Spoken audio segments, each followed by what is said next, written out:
Okay. Okay, I think we're on now. Yeah. So, and the internet's getting a little jumpy on your end, by the way. Just warning you on that. Unless it's already done so. If we need to, I can. So, I can go try. I'm in a room across the door, the hall from my internet. I can go open the door as I have kids running around here. Yeah. So. But I can go open the door if you want. Yeah, we'll see because the voice is sometimes becoming cyclopsy, so it's like it might be. See if it's better now that I closed some of those functions. It might have been because I was closing Windows on here. Yeah, because sometimes I do that. Right now, I have 4 windows open, but I'm shutting this one off because I don't need that. And Twitter is just the worst thing to have on. I found out because one time. And welcome everybody to Polygon Issuance number 67. This is being done on what day is today? Friday, the 24th of July. Jeff Wilcox here hosting once again as the only person that's doing this show now, seemingly, since all my co-hosts have disappeared somewhere. But anyway, back to what I was discussing before I introduced myself. I did an episode. This was back, I think, last summer. It might have been last fall. Oh, and in fact, it was last summer. It was last August. I did a show, and everything shut down, and I couldn't do anything. The Hangout was still going. It was still recording it, but I could not see anything because everything is shut down because I'd had Twitter running because Twitter is a memory hog. It's an internet hog. It loves to take over everything. So I did the whole show. The screen was frozen. I could not see anything because the screen, as you'd see with my thing doing the audio, it was frozen. But the audio was still coming through. And from when I looked at the video afterward, the video was fine.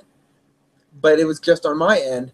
And it was so bad, I was like, I can't do this with 60,000 windows open because it's not going to work. So I made sure that a lot of the stuff is turned off.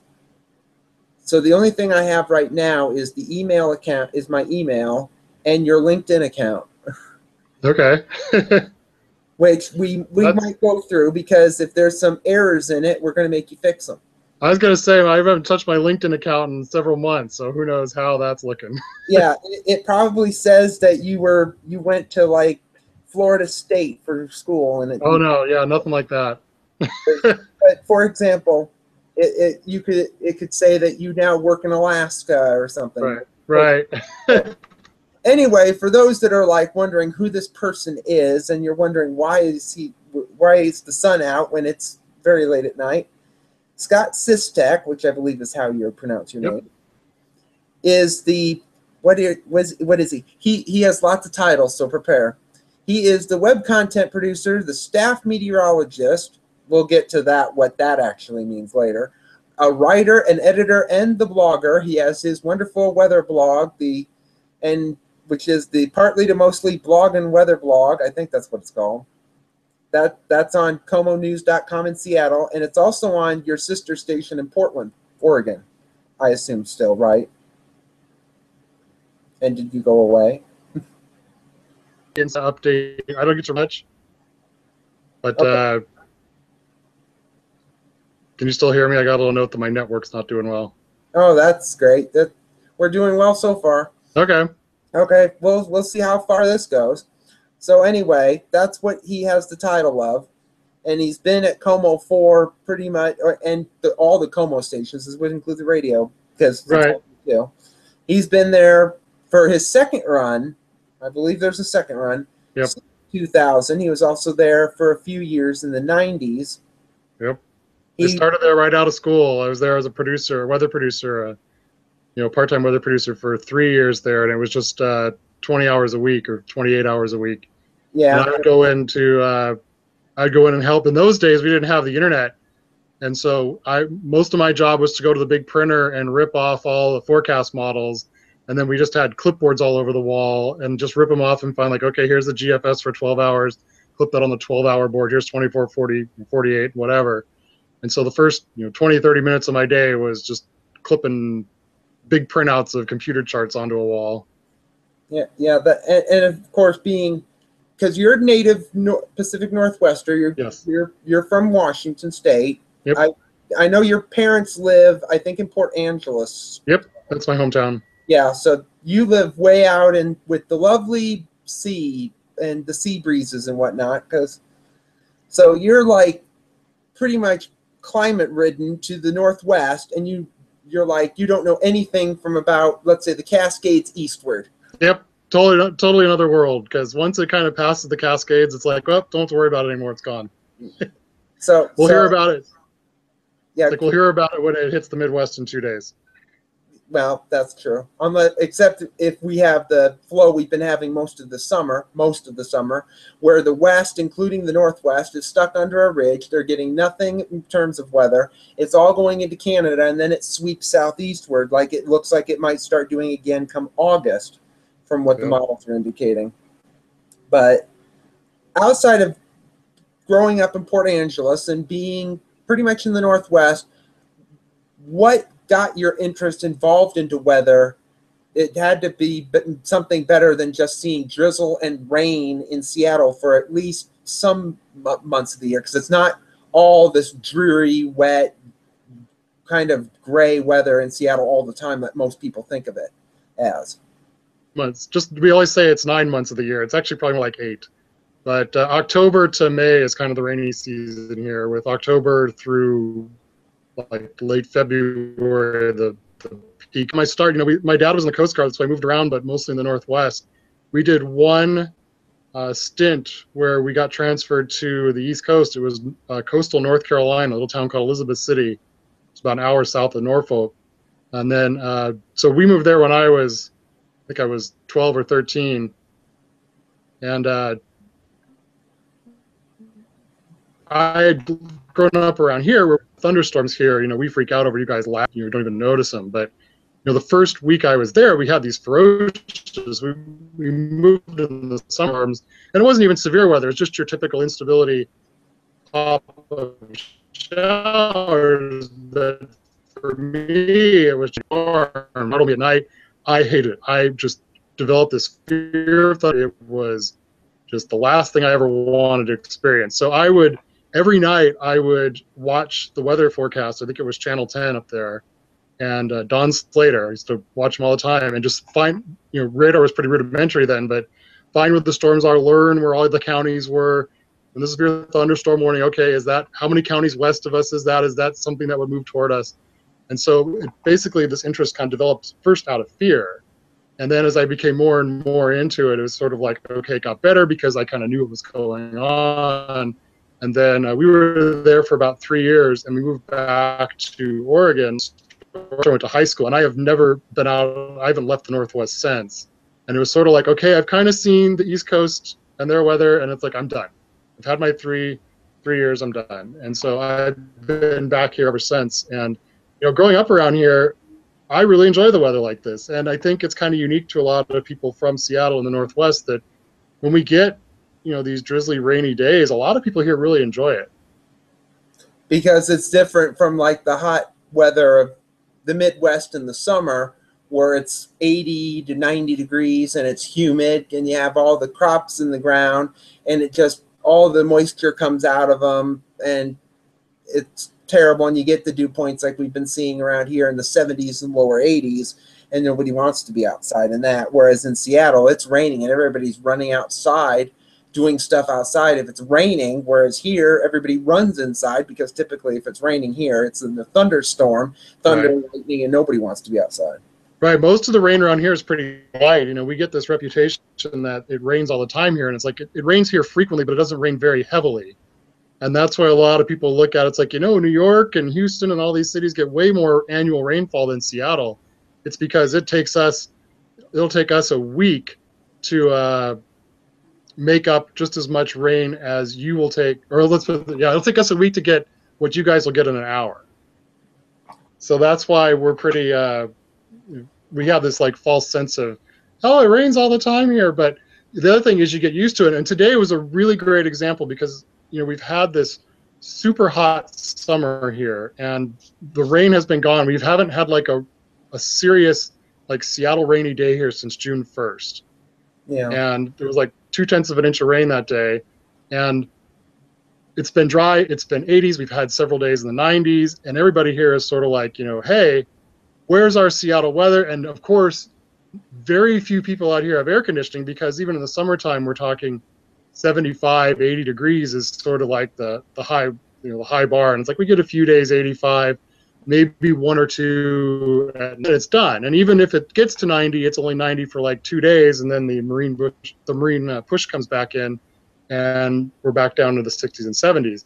So today it was really funny. It's kind of like today's been the first day we've had the clouds and kind of it rained for about an hour. But the city went nuts. People in my office were literally running to the windows. Oh my goodness, is that? And Twitter is like, what is this falling from the sky? We don't know what to do. And people are all running outside and looking up and like, our weather is back. Our weather is back. And then it lasted all of, you know, an hour. And then the sun started coming out. You could almost see it over my shoulder a little bit ago. That's like, oh, the sun's back. Here we go again. But it's really unique here how many people embrace the rain. And a lot of people live here because of it, because they like the climate here. And from what I've heard, that Seattle's annual rainfall is not overly abundant. It's not like the crazy 40, 50, 60 some inches in the southeast where it just rains and it just dumps rain. Like you said, a lot of the rain is like light rain, and it just accumulates over time in a what I would consider a somewhat of a Mediterranean type climate, sort of somewhat similar to San Francisco, except maybe not with the fog. Fog, just inland, we get it some days, but not as often as like San Francisco does. We get about 37 inches of rain a year. Our wettest month is November, and we average about, well, even the winter months, we get about 5.5 to 6 inches a month. And we'll range from about 3.5 in our lighter months to maybe 7 to 7.5 in our wettest months. But we get days here where like we'll maybe get 2 days a month in the winter where we'll have an inch or more of rain. And most of the days, if you look at a Seattle climate chart, you'll just see day after day of like 1200s, 800s, 1600s, 2500s. And, you know, by the end of the day, it's like, okay, we've got 5 inches of rain, but it's rained on 27 out of 30 days this month. Because most of the days it's like a couple tenths and that's it. Right. And even today, you know, it ended up not measuring. Everybody was like, oh, this is going to be our first measurable rain in over a month. And then we look at least at SeaTac Airport, it didn't rain enough to measure. It rained a little farther up, more up north. I think we got about 400s up here by my house. I live about 25 miles north of Seattle. But we're looking at another big shot of rain on Sunday, especially by our summer standards. So everybody, here's another little interesting tidbit. The way the summer works, sort of as you go through June, and then there's a distinct valley in our annual rainfall the last week of July and the first, and that's when there's just like this, if you look at a chart of, you know, rainfall chance by day, there's just this big drop around July 25th. After about like August 6th or 7th, it starts climbing back up again. And it's really like it's their wedding for like July 27th or August 1st or August 4th. And we have this big fair here called Sea Fair, and that's like this massive summer-long festival. But they always have their like a huge parade, and that's tomorrow. Like the big hydro races, because hydro racing is really big here, and that's always the first weekend. And so it's like it never rains on those dates. So that's why we always hold like the biggest, you know, city festivals that weekend. And now here it is, that driest weekend of the year. It hasn't rained here in a month and a half, and now it's raining here this weekend. Yeah, so everybody here is like, so everybody who planned their wedding for this day with like the new rain is probably going to be a little sucked. And you're lucky enough that you're not on air to get blamed.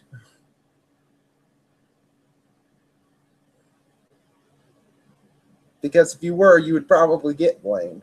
Right. I'm lucky I have a pretty big that on there. I get quite a few emails. But yeah, it's kind of nice that, you know, most of the time, like our main on air weather guy here, Steve Poole, has been doing the weather at Channel 4 since like 1983. So everybody in town knows, and so they all, you know, he gets most of. He's like the heat shield. He gets most of it. And you know, nobody, not very many people recognize me. Ever since they put my picture on the blog, I've had a few people figure me out, but most of the time I can kind of walk around the, you know, on a day when it's to a relative, you know, safety and I can't say the word, anonymity, that no one's going to find me. So I'm kind of like, get a voice, but I don't.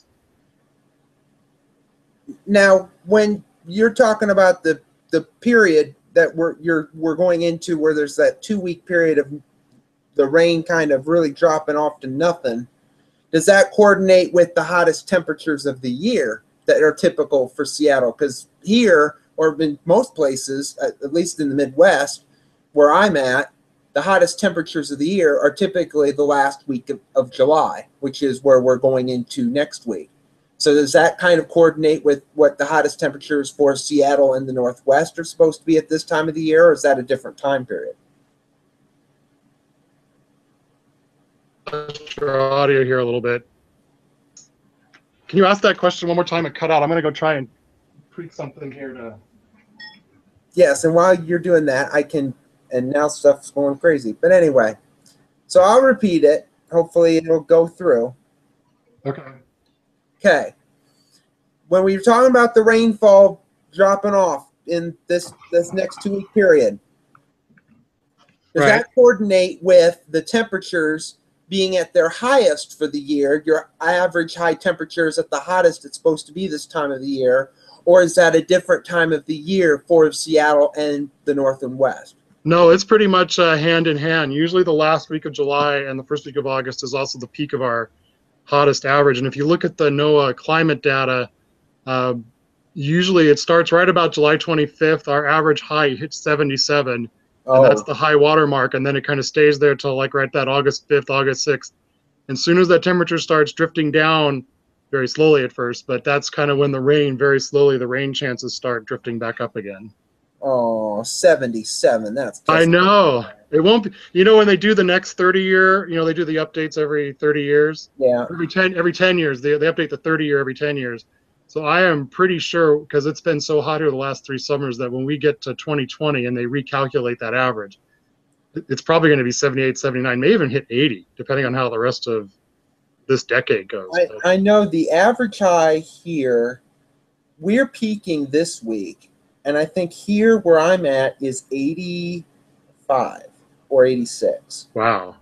And our average low is like 63. Okay. Yeah, we're usually about, like I said, 77 is pretty good for a summer, and then like we usually get down in the mid 50s at night, which is great because it's like our natural air conditioning. Not so much this year. Most of our lows, even on our not so hot days, are still hanging around 60, and we've been blaming it on that, you know, that big kind of ridge that's been out here, and then it's also created a nice big, you know, if you look at the sea surface temperatures off the west coast here, they're running like 5, 6, 7, 8 degrees above normal. We've come to term with the warm blob, and it has been really messing with us for quite some time. And so that's part of one of the other reasons that Seattle's been kind of for several months now. There's one stat that we have that we have not had a normal here since February 2014. So this is when July is done, because we pretty much clinched July. It's going to be hot too. It's going to be 17 months in a row where we haven't had an average temp for a monthly temperature. Well, and look at the long range, you know, those 90-day forecasts that go out. It paints the Northwest in that kind of confident of warmer than normal temperatures all the way through October of 2016, and everybody here is just like, enough already. Where's my rain? Where's my 70s? Well, likely it's been this year in the Great Lakes and the Northeast. It's just been, well, we've had heat. We've had, I think, 190-degree temperature this year, which is way below average. Unlike in 2012, where it was above 100 for 8 or 9 days, which is That makes sense because 2012 was the summer we hardly had any heat. Yeah, and we had a drought. But I mean, this summer is wonderful. It's been hot. It's been humid, which is typical. It is Iowa. There's corn and soybeans growing, so that leads to high dew points. So it's always going to be humid. So we're used to it. But we've been stuck in this northwesterly flow, and it's like in the 70s, and lows are in the 50s, which it was last night because it was in the 60s, and we had a thunderstorm complex. But it's just been so refreshing, and it looks like we're going to get it again probably sometime next week or probably after that when the pattern shifts again. Yeah, it's supposed to go back to, because we're talking about getting back into our heat here probably middle of next week. Yeah, because we don't want it. We like it for 1 or 2 days, and then we just send it back to the west again. But when you talked about people in your office at Como 4 and at the big studio, because everything's there, I assume. But right. And they're like, "Oh my gosh, it's raining." The first thing I thought of is that sounds like the type of reaction people in Los Angeles probably got last weekend when it started raining there. And it started raining and it wouldn't stop for like 2 days. Right. Well, I'm sure we always kind of, LA's kind of like we poke fun at them a lot because, people poke fun at us about the weather all the time. It's like, oh, you guys are complaining it's 90 degrees. And we actually had an article in the LA Times a couple of years ago. It was like the last time it actually snowed here. So it must have been like 2012. And, it snowed like 6-7 inches around here, which is quite a bit. And the LA Times had this article about calling us snow winds of like, oh, look at Seattle. They're freaking out over 6 inches of snow. It's like LA is telling us how to freak out over weather. And then we were finding out it's like this was the same weekend that they put out like a special weather statement because they got 1/3 of an inch of rain. And they were issuing flash flood warnings for 1/2 inch of rain. Yeah.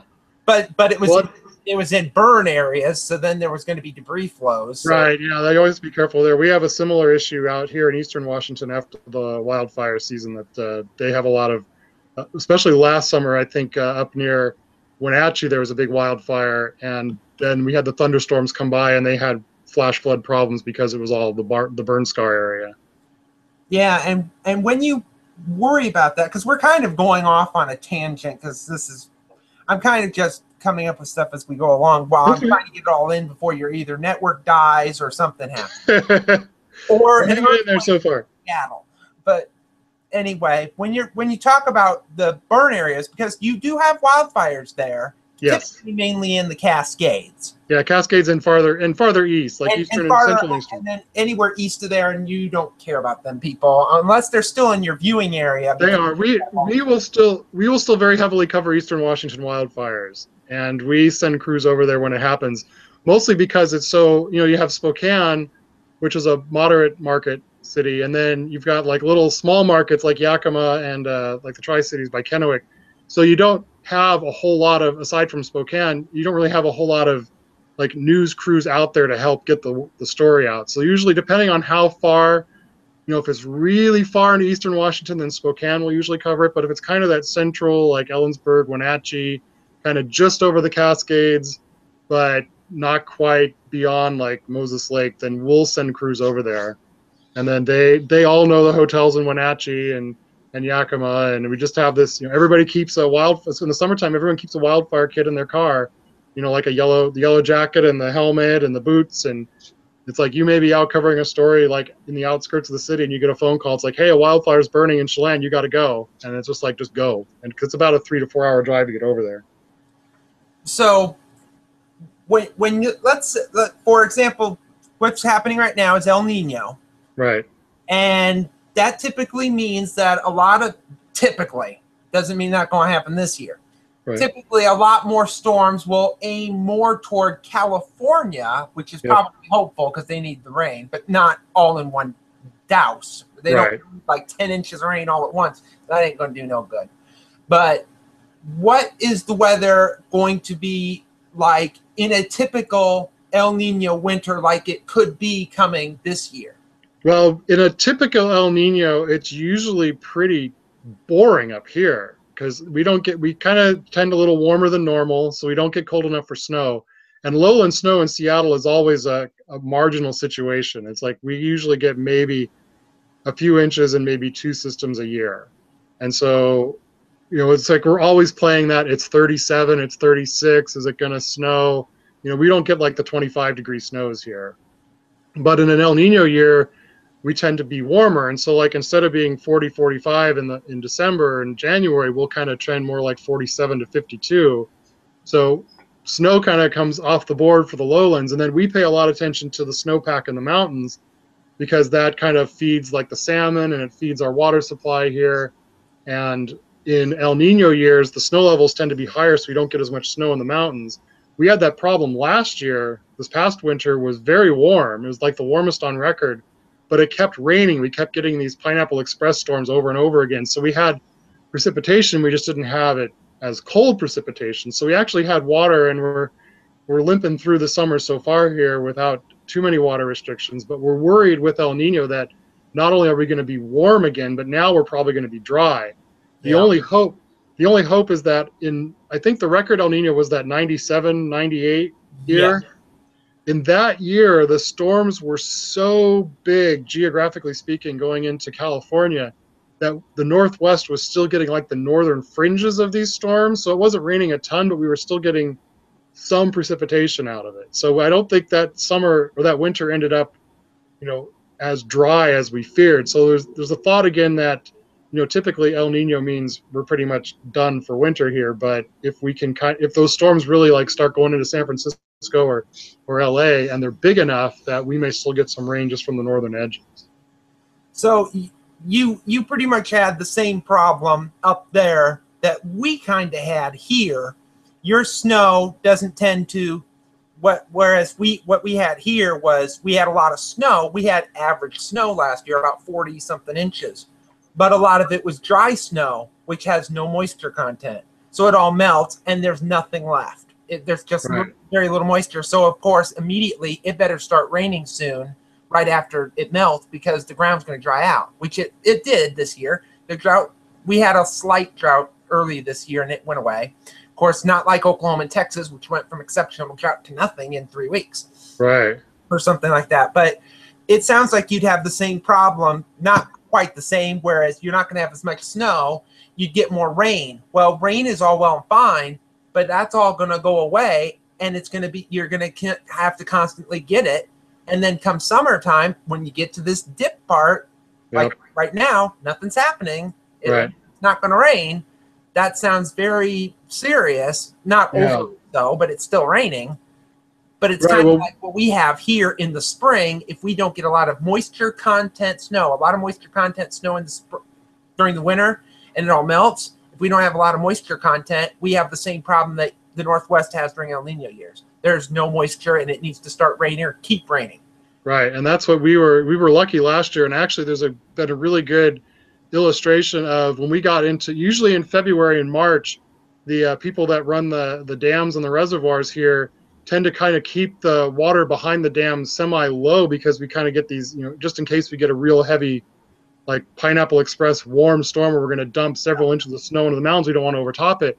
Well, this year they kind of knew that we were trending, we were warm, but we were wet. So they made the decision to take the gamble that they were going to leave the water in the reservoirs this year and not let it run out, and just cross their fingers that no massive rainstorm would come along and overtop it.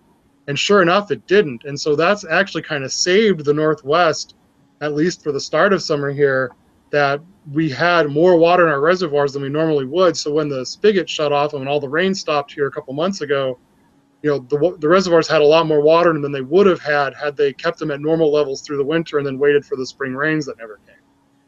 But now next year, we're worried that it's like, okay, well, if we don't get the rains to even do that, it's a mess. And I know that our ski resorts here are really hurting. We have barely had a ski season last year, and we have there's one ski resort that's 40 miles east of Seattle. It's the closest one to us, but it's also the lowest. So it's popular because it's a short, like, hour drive out and hour drive back, if that long, but it's only at 3,000 feet. And they lost their snow, what little they had. Like, they opened in mid-November, and I think they were done by the 1st of January, and it never came back. So all these people couldn't work. And the ski season, a lot of the ski resorts here really limped through this winter, and now we're really concerned that it may be even worse next winter. And that's a fairly big tourism industry in the winter in the Northwest is skiing. Yeah. Unless you want to take a flight out to Vail or anywhere around Salt Lake City, or even drive further east or into Idaho or something. Yeah, Idaho or Whistler up in BC is a popular spot, or up in the British Columbia mountains. A lot of people go up there, and it's a higher mountain. And I think Whistler fared a lot better than we did down here. And then there's our highest ski resort is near Mount Baker, which is just on our side of the border.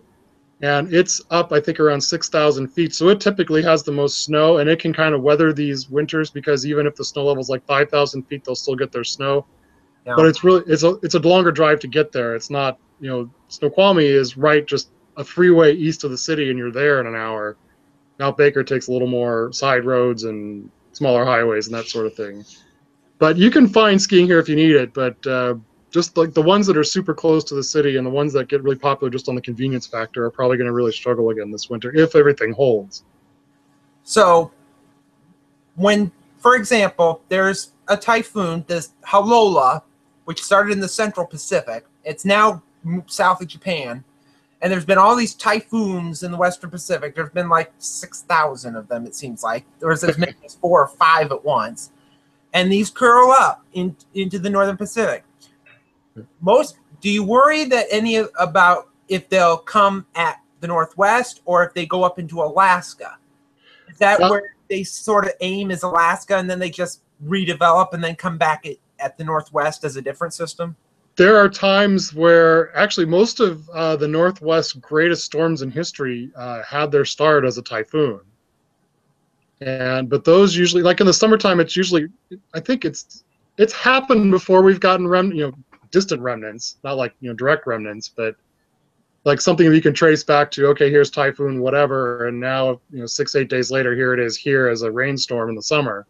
Yeah. But in the winter, usually around September, October, and into November, we'll get some typhoon storms in here, and those could be some of our really greatest windstorms, or the really like super soaking storms, because they'll have a tropical tropical influence on them. But it's not often, but it's probably, maybe if I had to guess, probably like once every other year we get kind of one of those storms. But if you look back at like all the hallmark storms that have hit the Northwest, like the Columbus Day storm, I think the one in '95 was an ex-typhoon. I can't think of any more right now. I don't remember if the Inauguration Day storm in '93 was or not. I have to go back and look. But the Columbus Day storm was the big one, and that was definitely, I think it was Typhoon Frida. And then we had a really bad storm here in 2006. That's kind of like the last windstorm we've had here. And it's been fairly calm like the last 9 years. We've had some storms, but nothing that everybody like goes, oh my goodness, 50 years from now they'll be talking about this storm. So it's been quite boring in the Northwest. And I guess it's a good thing on some levels that it's like, okay, we're not, destroying trees and power lines and all that. But on the other hand, as a meteorologist, it's like, we need something. Give me something to forecast and write about. Yeah, you had to say boring. So this is going to lead to this. When was the last time you had to post on the blog a tornado warning? Actually, it wasn't that long ago, surprisingly. Yeah, I know. I think there was one earlier this year, but it was in Tacoma. It was like the first time the Puget Sound had one, I think, in the history of the Weather Service here.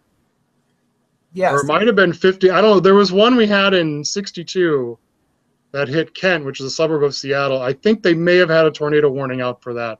We've had tornadoes around here before, but they've always, they're always F0, F1, and they sneak up on us, because it's not like you're watching like a supercell. Yeah. Usually we find out about it like somebody calls and says, "Hey, I just saw a tornado. It knocked over my, my tent, or it blew over my garbage can." And we joke around here that we actually have a category called F-1 or EF-1, and that's the Northwest tornadoes, because people have actually we've had a tornado like go down a highway, and all it does is it just like pushed a car over to the shoulder. And like one time there was one, it was in Oregon, because I posted on this on my blog, we had some fun with it, that it twisted a fence it knocked. Somebody had a boat parked on the, like on the trailer, knocked the boat off the trailer, and it tore down the house's Christmas lights. And this was like in May, so the joke was like, okay, if they're not going to put down your Christmas lights by after December, then the tornado will do it for you. but yeah, we're thankful that severe weather here is just not an issue. And what we freak out over, and we're very self-aware of this, that when we start freaking out over thunderstorms and that it's like, oh, our tops are at 15 to 20,000 feet, everybody run for the hills. And we know that where you are in Iowa, the storms we get here wouldn't barely even make the news there. Well, yeah, because there's a complex of storms coming through Iowa right now, and they were topping at about 45 to 50,000 feet. They were severe earlier. I'm not sure they are now because I haven't looked lately. But see, yeah, but I've seen some low. We've had some here, some storms that were only 15 to 20,000 foot tops, and in Iowa, the biggest tornado outbreak in the state's history was low top thunderstorms. Produced 28 tornadoes in one day. Wow! And it was low top thunderstorms, and because all you get is like EF0, EF1, EF0, and it's like, one after the other after the other. One went to EF4 strength, I think, that day. Two people were killed that day when a tornado hit a community center and destroyed it. But I mean, yeah, we can get low top thunderstorms, and a lot of people think, well, low top thunderstorms boring. They look like yellow on radar. They don't even look severe. They wouldn't even issue a severe thunderstorm warning for them. You get this little tiny circulation, and here comes a tornado. We've had several of them this year where the storms look so bad on radar. In fact, I could bring this up again, and I'm going to, and I mentioned this last week when I was doing my show by myself, but I'll bring this up because this was the worst that I'd ever seen. And I'm going to bring it up, so just a minute. So let me do this. Because this is what happened the other day, about a week and a half ago. We had that. If you can see it on my screen. Yep, I see it there. That is a tornado warning. Look at the cell. This storm did produce a tornado. Wow, it doesn't look very exciting. And I saw today the same thing happened in Minnesota, just southwest of Mankato. A storm that looks similar to this produced a landspout tornado. And this one produced a brief tornado. And then, but you look at this and it's like, and everybody mentioned this. This was on Twitter, going around on Twitter. This was about a week and a half ago. And people were looking at this and going, why is there a tornado warning on that? Until you started seeing like 50 pictures of the funnel cloud, almost 90% to the ground, and it's from this shower. There was no lightning in this, no thunder that I heard about. Wow. And it's like, okay, why is this there? So, I mean, this is probably the type of stuff you'd see in Seattle. It looks like this, and it produces a little whirl. But, I mean, and this storm, they issued the warning. The storm died 10 minutes later. That's kind of what happens here. And I think, part of the problem we would run into, and we had this problem on the day we had that tornado warning in Tacoma, is that, first tornado warning here in 50, 60 years, we go on the air and say, hey, there's a tornado warning. People around here would be like, what's that? Now what? And actually what happened was, these days now it all goes out on the cell phone alerts. Yeah. And people just didn't believe it. People are like, what? A tornado warning here? Yeah, good one. Somebody pushed the wrong button somewhere. So now, do they since tornado warnings are like one in a 50-year period, do they issue? You have severe thunderstorm warnings probably?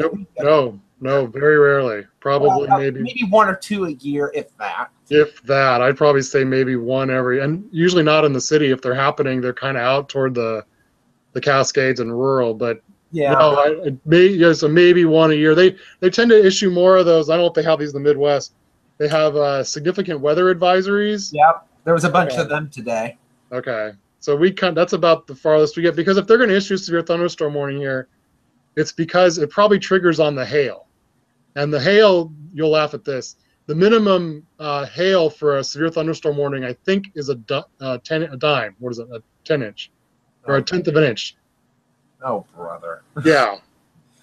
If they were still doing that here, I would have had like 60 severe thunderstorm warnings today. Yep.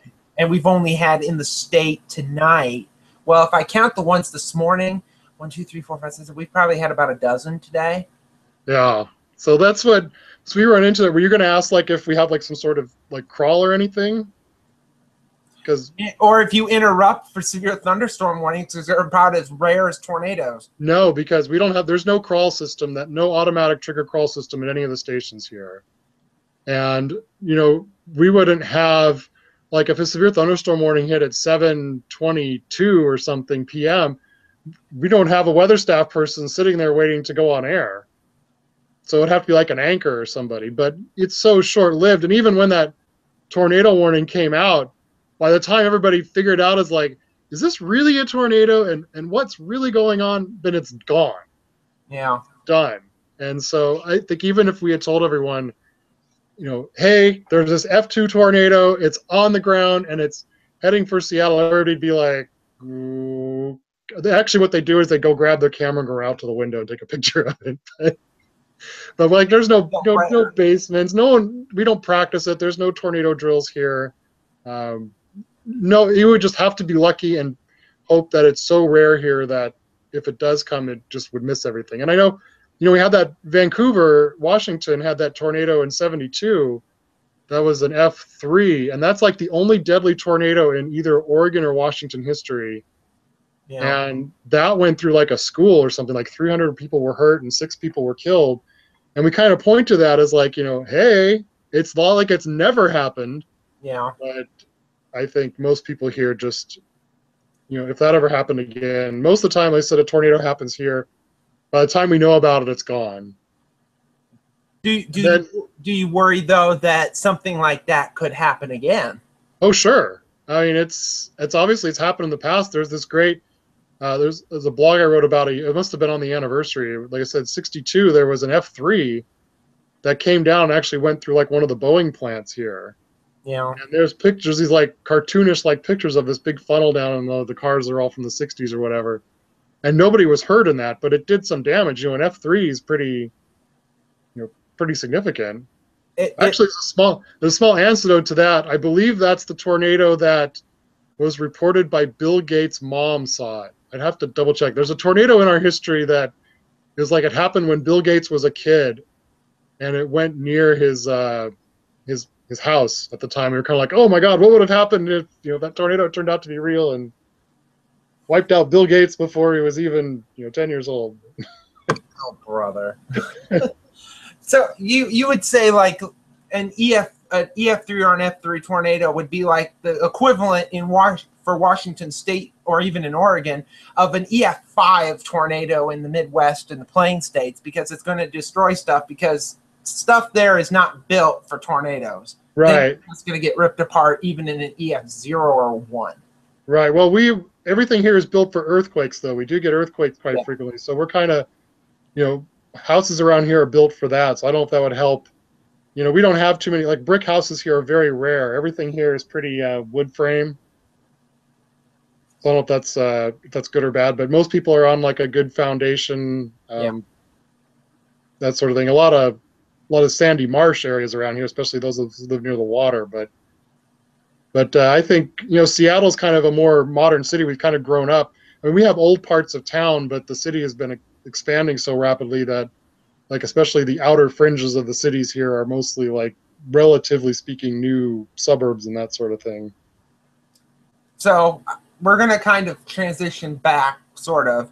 So when you went to the University of Washington, you did go to become a meteorologist. So what was it like then in the 90s at the University of Washington? Time, because radar was just getting started in the mainstream. Near there, I interned at the National Weather Service office here, and I could work, the Weather Service guys float their shifts, and I could work the day shift and I could work the swing shift, but I couldn't work the overnight shift because that person had to manually run the radar, the old like flight radars. Yeah. And so radar was just kind of like when I was there at the office is when the next radar got turned on at Camino Island. So I got to see like one of the first, like when they spit out the newest graphics, and it was so amazing. Like, oh my God, we could see all this stuff, and we can see like echo tops, and we can see velocities, and this was great. And but I was at the Weather Service for about 9 months, and I didn't really like working for the government because I like to write creatively, and the Weather Service is anything but creative. And they used to do a product called the Washington Weather, or like the State Weather Summary. Yeah. They were discontinued. I used to write that every day, and I had fun, but they'd be like, no, you got to say the highest temperature was 58 degrees. It rained the most in Whitby, blah, blah, blah. And so my last quarter at UW, when I was a senior, they had an internship at one of the other TV stations here, and I thought, well, I'm going to try it, and I'll see what TV weather is like. And I really enjoyed it and got to kind of help them write the weather forecast and that sort of thing. And then right after I graduated, they had an opening at Channel 4 and got to go over there. But I think that internship was kind of fortuitous because they had already kind of filled it with one person, but they were eager because I had seen the new NEXRAD radar and I'd worked with it, and it was just coming to television, and they wanted somebody who had kind of had some experience with it. Yeah. So I kind of looked out there because in those days it was the very rudimentary, like you had the square boxes down the left side with the colors for the DBZ, and it was like a still picture over a flat, monochrome background. But that's how I kind of got started in there. And we would go at the UW every day. We used to have to hand draw the surface maps. I think they still do that. I think that they still use an educational thing, but an hour of the day, 3 days a week, was you get this big, paper map with all the observations across the U.S. and you have to go, draw your isobars and find the fronts and that sort of thing. And then we would go have map discussion, and again, all the models were in papers on the wall, no computers or anything like that. And then once I got to Como, and just the computer and internet started evolving, that's when I kind of got my feet wet into writing the forecast. And when Como was one of the first stations to have a web page, and so it's like, well, we need to do weather on there. And I said, well, I used to write this thing for the Weather Service every day, like the weather summary, and I don't mind writing up the forecast. And Steve was like, okay, you go ahead and write that. I'll keep track of the TV stuff. You can handle this web stuff. And so I just started writing the forecast online every day, just once a day. And then as the internet grew and grew and grew and grew, so did the popularity of online forecasting. So you did that for just under 3 years. So then why did you leave in 97? 97, I left, and the internet was still I was still mostly a producer then, but they were deciding that they they couldn't afford a part-time position anymore. And so they were going to either cut back my hours to where I couldn't live, because by now I'd been 3 years out of college. And so I actually went and worked for the company that did their weather graphics. And I don't think Iowa or anyone in the Midwest ever had it, but we had this TV weather company had this technology where you had like a colored weather wand with a little colored ball on the end of it.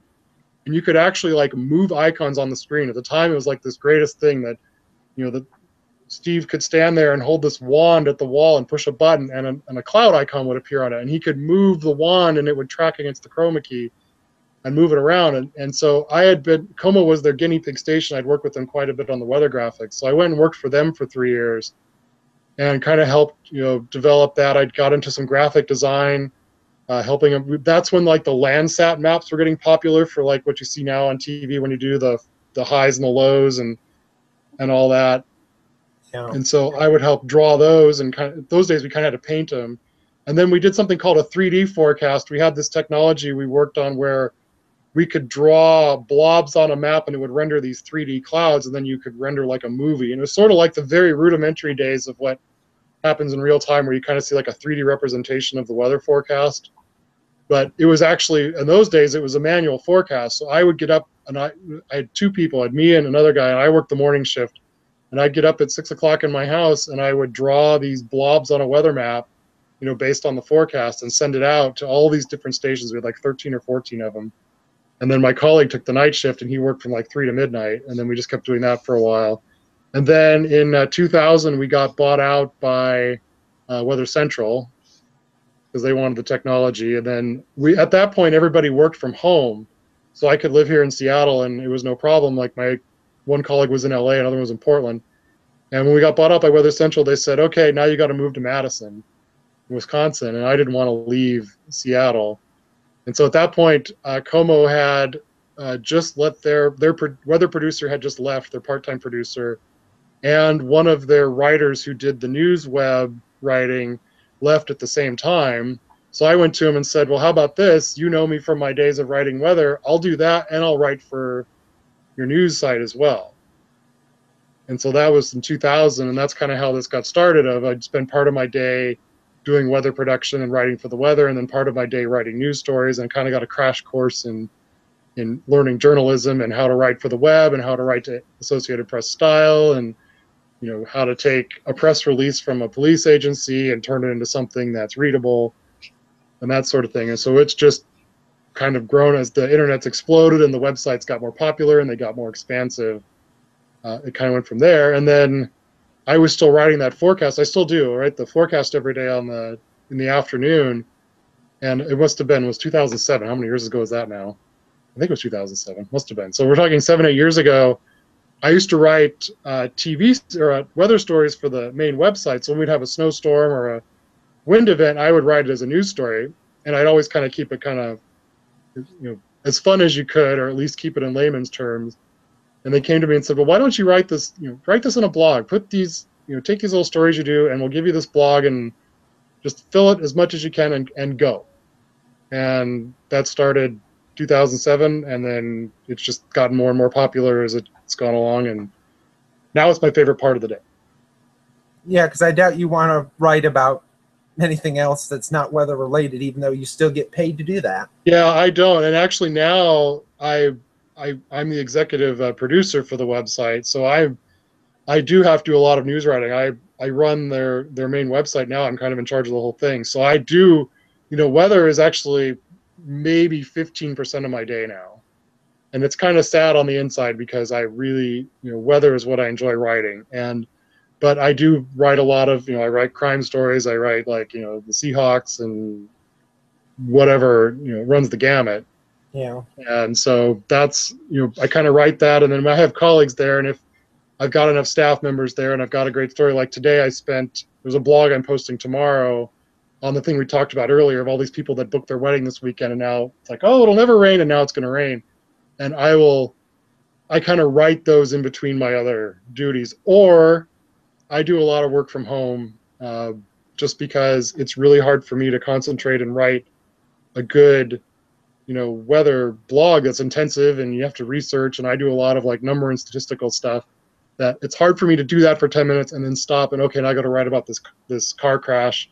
Then, okay, I've got 10 minutes, write. Oh, now I've had a shooting, I got to stop and write that. And it's really hard to kind of multitask in that regard. And it can get really chaotic in a newsroom, especially when news is breaking. So sometimes, when the kids go to bed and it's 10:30, I'll just grab the laptop and it's like, I've got this blog I want to write, and I'm going to do it now when, the kids aren't going to come in, or, a manager's not going to come and go and hey, come to this meeting for an hour. So I do a lot of it from home, but that's just to kind of keep it going. Yeah. Because I think one thing that'll kill a blog is inactivity. Yeah. So it's interesting. You've been doing this, and during the 3-year time when you were doing the thing at the software company, you have your meteorology degree, mm-hmm. but you've never been on air. Nope. And from what you've said to me, I think back when we were emailing, that, which I found even more fascinating, that you got your job, or you got your degree in meteorology. Did you want to be on air, or did you want to always be behind the scenes to begin with? No, and well, when I first went through, and when I was, when I caught the weather bug, growing up and once I moved back to the Northwest and going through high school and going through the start of college, it's like my thought was I wanted to work for the National Weather Service. And I wanted to be a forecaster in Seattle and just write forecasts all day. And I am actually a really shy person, and I have never really, always been kind of camera shy. So I never really fancied myself being on TV. And I did a tape a little bit when I was at that internship. They let you kind of put a fake tape together. And I think it was okay, but when I started as a producer and kind of always hiding in the background, it was really hit home because we had a staff meeting where Steve and took me and the other weather staff out to dinner somewhere here in Seattle because we were discussing like these new weather graphics we were going to get. And the whole dinner, like person after person after person's walking up to us and going, "Oh my goodness, Steve Poole, can I have your autograph? I love it. I see you every day." And I'm thinking in the back of my head, like, I don't think I could handle that. I have too much like social anxiety to where if people could come up to me and like everybody knew who I was everywhere I went, Yeah. that would be hard. Like some people are really outgoing and gregarious, and they would love that. And I've never had it. But now that, my blog's kind of gotten woven into the city here and my picture's on the blog, there have been times, and it's, I'm walking down the aisle at Costco and somebody says, "Oh my God, Scott, I read your blog all the time." And it's sort of like, oh my goodness, who else recognizes me here? I guess I should like not have come to the store in shorts or something.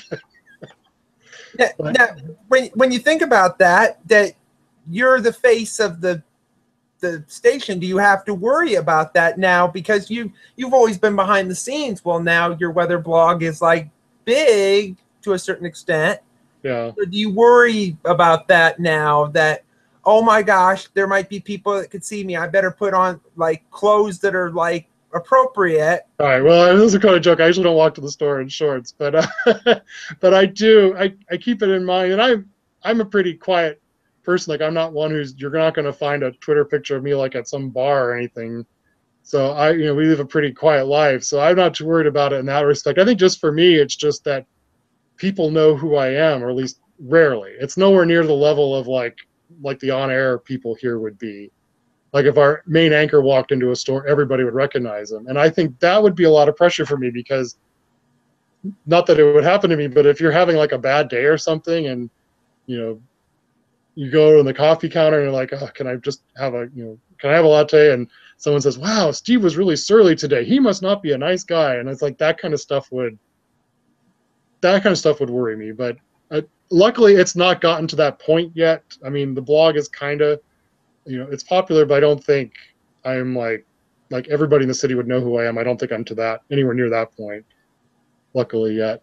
They may know my writing, but they may not know who I am. But I mean, I guess it is a little more like thought of, maybe people do recognize you now.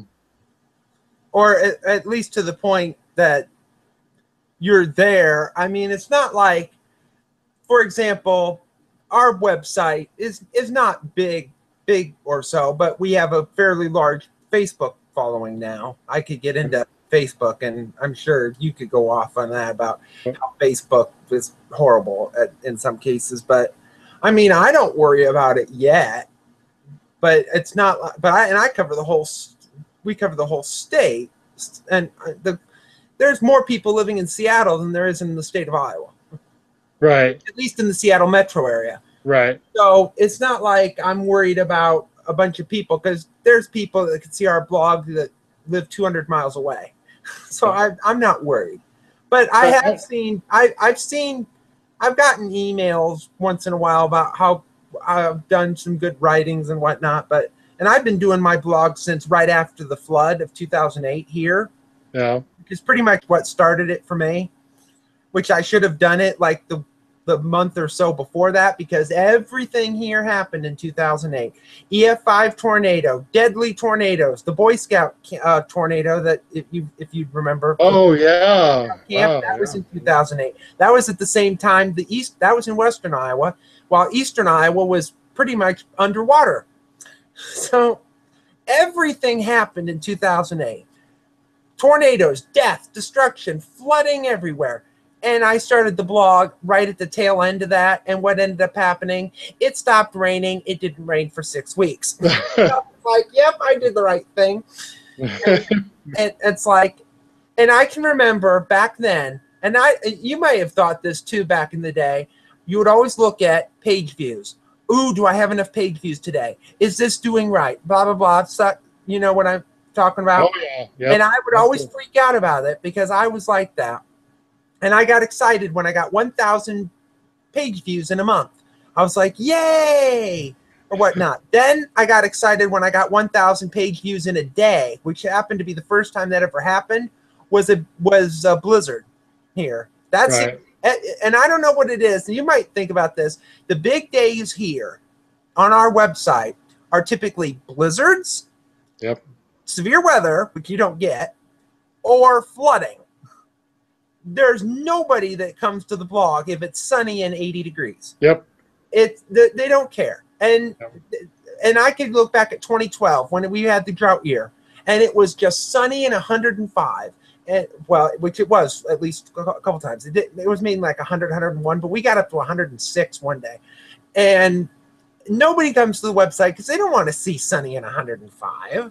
They want to hear. They come to see action. And when you go back to when you said the weather in the Northwest is boring, we don't get tornadoes, we don't get severe weather. It rains. And we're lucky if we get snow. We don't get blizzards, except maybe in the mountain passes you might, and up in the high mountains. But in Seattle, it's just rain and maybe a snowstorm. And if it dumps 3 inches of snow, everything shuts down to a somewhat a certain extent. It's kind of like the South, where if it snows 3 inches in like Atlanta, like Snowmageddon not this winter, but the winter before that, dumps 3 or 4 inches of snow and everything shuts down. Well, Seattle, I assume it's the same way because there's no snow plows in Seattle. They're all up in the mountains or at Stevens Pass or at Palmy. Yeah, they don't have snow plows, and the whole city, most of the city's on a big hill, or there's several hills here in the neighborhoods. Yeah. There's like where I work right by the Space Needle, and Queen Anne Hill is right out my window, and it's 400 feet tall, so it's 300 feet up to the top of that hill and maybe a mile away. So you've got these tremendous hills. If you ever see the videos from Seattle of like the buses sliding down the hill, that's Queen Anne Hill. But that's what it's like all neighborhoods have some sort of hill. There's no flat Seattle. No. And no snow plows. So as soon as somebody tries to go up a hill, they don't make it. They slide down. They wipe out 6 cars, either parked or parked behind them, and it's just Snowmageddon. And then, of course, you've got like 7 snow plows, and they all work on I-5. So if you're a side street, you won't get plowed for a week and a half. Or if it's like, and I'm not sure if this happens, ice storms. Very rarely here, but actually, ironically, the last snowstorm we had here was the worst ice storm we've ever had. That was in 2012. Yeah. And we had like an inch, not quite, it was like a half inch, but we had freezing rain for a day and a half. And we have not had a big winter storm since. I don't think you want to have an ice storm. No, ice storms are bad. I was supposed to go on a family vacation to Disneyland that day, and I was literally like, when we had snow up to that point, and I was leaving, like I forgot what day of the week it was. It was like a Friday, and that Thursday night it snowed, but it was stopping, and I was just working all these hours for the snowstorm. And my family was like, I told them days before, it's like, go stay at the airport because you'll never get there. So they were all hunkered down at this airport hotel. Well, Thursday night comes, someone at the office gave me a ride down there, and all of a sudden you could just kind of see like plink, plink, plink, plink, plink. And it's like, okay, we're having ice, but it shouldn't last long because we never get freezing rain here forever. Wake up the next morning and like everything is just covered in ice, and they shut down the airport and our trip got delayed and all sorts of fun stuff. But it can happen. It's rare, but for us in the web industry, like you talk about blizzards and flooding, snowstorms are our nirvana up here, and we don't have any metrics to what a snowstorm would do today because we haven't had one in 3 years. But I suspect, we used to get millions of page views on snowstorm days, and we've had a real challenge of, we're still growing our page views, but those years past we're going up against, January and December have these huge spikes in traffic. Yeah. When it snowed, and we haven't had that. And now this, like you talk about, no one wants to come and see boring weather.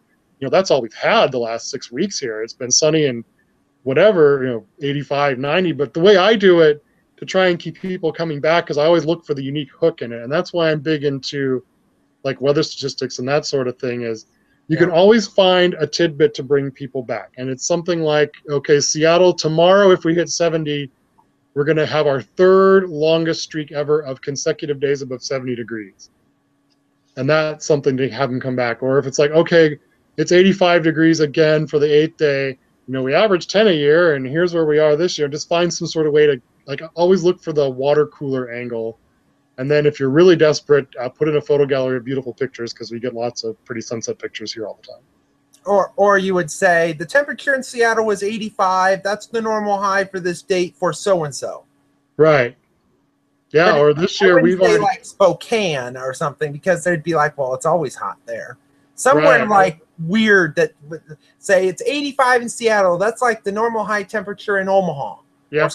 something like that. We had a stat in my blog last week was that we've already hit our entire quotas for summer, like number of days above 80, 85, and 90. You know, we averaged 25 days at 80, 10 at 85, and 2 at 90. And we hit all of those numbers a week ago. We're already over all of them. And we haven't even touched August yet. Yeah. And And so we haven't had much of a summer here. I mean, it's not been terrible, but it's been warm, but not overly so. yeah, so that's why I think a lot of people that's sort of my trick is to always bring them back. And like the blog that's up there now about NASA put out this great photograph of the sea surface temperatures, and it was supposed to highlight the El Nino, but it's got this huge red blob of temperatures that are 6, 7, 8 degrees Fahrenheit above normal off our coast. And so I looked at it and says, you want to know why it's been so hot this summer? Here, this picture tells you exactly why, and then go into why it is. So I think it's been a way to kind of quantify, you know, instead of just saying like, oh, it's sunny and 85 today, it's like, well, what does Scott have crazy about this heat wave today? Now, when in Seattle you get the sea breezes, or in some cases sound breezes from Puget Sound. So does that just drive you nuts because the temperatures? And you tweeted this from your parents' house, where here came a sea breeze, and it seems like it comes like every day, and it comes and the temperature just crashes. Go ahead. So does that just want to pull all your hair out? If it No, it's extremely, that where my parents live, it's an extremely localized phenomenon. It is like localized to their backyard almost. And it's like even if you were to go into the front yard, because their backyard goes like, I don't know, 20 yards, and then there's a cliff. They're on a 100-foot bluff that overlooks the Strait of Juan de Fuca there. And so the bluff kind of sticks out into the strait a little bit. And so in the strait, that's kind of like the conduit for what we call our natural air conditioning, because it comes off the coast, it kind of goes through the strait, and then it eventually funnels into Puget Sound and cools us off. And so on like our hot days when we're 88, 90, Port Angeles is like one of the coldest cities in the summer in the United States, because that sea breeze is just there nonstop.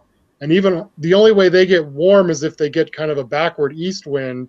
They'll warm up to 80, 82, but it's usually not strong enough to overpower like this localized sea breeze. So my dad was a pilot, and he calls me all the time to say, I can see the sea breeze coming. So I tweet about it because it's real interesting that you can watch it come, and the temperature will drop from 82 to like 63 in 10 minutes. But that sea breeze doesn't go very far. It doesn't really make it into Seattle. There are days we get a marine push where it's like this huge charge of marine air off the coast. And for that, usually it's sort of like we've had a real hot day, like our 90 to 95 degree days. We get like a heat low over the Puget Sound area when it's holding back this cold, foggy sea air on the coast. And then when that heat low makes it over the Cascades, it's like a rubber band snapping or like a dam breaking. And now that you're not holding back that sea breeze, it just comes charging in. And sometimes it can come in with like a 30 to 40 mile an hour wind. We've had a lot of issues where boaters get, totally trashed, or sailboats out on the strait or in the waters here, because it's like a sunny 90-degree day. You got 5 knots of wind, and then this 30 to 40 knot wind comes roaring through, and the temperature will drop from 95 at 5 o'clock. It'll be 68 by 9 o'clock, and then you wake up the next morning and it's totally overcast. And that next day it'll probably be like 65 to 70. And in a normal summer. It hasn't really happened this summer. Now, because that's such a microclimate, with something like that happening, that the temperature variations can be so wild, because you can have 95 degrees. It's something almost similar to, say, Denver, where they have the upflow or the wind coming up, and the temperature can jump to 90 degrees, and here comes an Arctic front, and the temperature could drop, 30 or 40 degrees. You could go from 70 degrees one day, and it could be snowing the next. Yeah. In Seattle, it could be 90 or 95, and then here comes the big push of marine air down, and then the next day it's cloudy, drizzling, and 65. Yep. And actually, a lot of times it's stark, but it's usually pretty predictable, and you can kind of see it building, because usually what will happen is everybody's baking for one day. So even on the coast, which usually gets a heat wave for maybe one day at most, they'll bake at like 92. It'll be 95 in Seattle. Then you watch the fog kind of roll up the coast, and you can just watch their temperatures crash from south to north. Like Long Beach, Washington will go, it's 91, now it's 75, now it's 68. And then you go up to like Hoquiam and they drop, and then Forks will drop. And so then you'll have this day where it's foggy on the coast, it's like 65 there, but it's still 95 inland. And then my dad will call and say, okay, I just passed Port Angeles, because that's about halfway between the coast and inland. And they will see this 20, 30, 40 knot wind roll down the strait. And then it's kind of like that night into the next day it hits Seattle. And then it's another day before it goes into eastern Washington. So it's sort of like we all bake, the coast cools on day 1, Seattle cools on day 2, and then eastern Washington will cool on day 3. So it runs through a pretty good textbook. But there are some days here where you could, within western Washington, you could pick pretty much any decade of temperatures you could. If you want 60s, you go to the coast. If you want 70s, you go to the San Juans, or you go up north toward Bellingham. If you want 80s, you kind of go up toward Everett and that sort of thing. And if you want 90s, you kind of go Seattle, or you go farther south into Olympia. So you could literally have like 100-mile difference. It'll be 95 in one spot all day, and it'll be 68 to 70 in another spot all day. And it's not even like a cold front or anything. Like, we don't have a frontal boundary. It just sits there. So we can tell you, it's like, well, if you want sun, drive here. If you want, 60s or 70s, you can just drive up here for the day. So there's places to escape. But that would be in the summer, unlike in the winter, where it's would be more or less somewhat uniform to a certain extent. Yeah, except it would be warmer on the coast. Yep. More or less, because even though the water's off the coast, even though they're above normal now, they're typically warmer than typically the air you get in the wintertime in the Northwest. It's not like the cold Arctic air that we get here. Right. No, the coast. We get that once in a while, but not very often. Yeah, it's pretty rare. It has to come from the northeast or eastern Washington. The coast, you're right, in the wintertime, they're warmer than Seattle. They're pretty much 45. Like, they're the last place that gets snow around here. Yeah. And then for Seattle, usually we get the cold Arctic air kind of has to pool up, like in British Columbia, just on the other side of the Cascades. And then there's a gap in the mountains called the Fraser River Valley. And it's sort of like poking a hole in a water balloon. There's that gap in the terrain. If you get this really big Arctic high up there, it will shoot this Arctic air through that gap. And you can watch it coming, so we can see it, because it'll go by little towns as it comes down the valley. And then the town of Bellingham, and there's a couple other towns up there, but like right on the border, just get blasted by this Arctic air. And they will, many times in the winter, they'll have that northeast wind could be gusting 40 to 50, sometimes as high as 60 to 70 miles an hour. And they'll be like 15 degrees with a dew point of -5. And the rest of us are like 25, 30. But that cold air will kind of just filter down. It kind of like trickles out. Like you pop the water balloon, now the water's trickling down kind of out of the Fraser. And so that's like an icy blow dryer. And then the cold air just kind of seeps down. Sometimes we get an Arctic front on the boundary, which will drop a couple inches of snow. Kind of create its own front there. But that's really the only time we get cold. Like if something's coming off the ocean, we're not getting cold. Or if it's coming out of the north, then we're doing this game where it's 37, but the dew point's 28. So when the shower starts, the temperature will crash the dew point. You get your evaporative cooling. And now it'll be 34, 33. And now it'll snow. But as soon as it stops snowing, it'll start to melt because it's still 32, 33. Like we don't really get the hard 28-degree just snow storms here. Which you probably will get now. Probably not this winter. No, knowing this, you'll probably get it this winter because I'm jinxing it. No, but this is probably going to be a year something abnormal is going to happen. I would personally, I would welcome it. I really miss it. But I mean, because you worry more about, because I would assume storms, if they come in from the west, from the ocean, it's pretty uniform. It's like, oh, here comes another storm.